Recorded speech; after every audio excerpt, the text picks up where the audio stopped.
17 বছর চেতনার ব্যবসা করেছে, এখন জুলাইয়ের ব্যবসা শুরু করেছে। তাদের বিরুদ্ধে আপনাদেরকে রুখে দাঁড়াতে হবে। এই আন্দোলনের কথা বলছেন, জুলাই আন্দোলন একদিনে হয় নাই। 17 বছর 111 থেকে শুরু করে জুলাই আন্দোলন পর্যন্ত তিনি নীরবে নিভৃতে নেতৃত্ব দিয়েছিলেন। তিনি ছিলেন দেশ নেত্রী বেগম খালেদা জিয়া। তিনি অসুস্থ হয়েছেন, মৃত্যুর সাথে পাঞ্জা লড়েছেন, আপোষ করেননি। আর তার অনুপস্থিতিতে নেতৃত্ব দিয়েছেন দেশ নায়ক তারেক রহমান।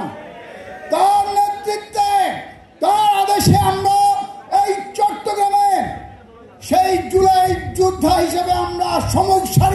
বসুন্ধরা টিস্যু, অশুদ্ধতার বিরুদ্ধে এক বিন্দুও ছাড় নয়। থেকে শেখ হাসিনার পতনকে ত্বরান্বিত করেছিলাম।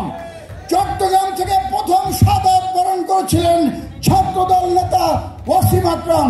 তাই বক্তব্য দীর্ঘায়িত করব না। বিএনপির সাথে দেশের স্বাধীনতা, সার্বভৌমত্ব, গণতন্ত্র আন্দোলন সংগ্রাম জড়িত। বিএনপির বিরুদ্ধে ষড়যন্ত্র করে লাভ হবে না।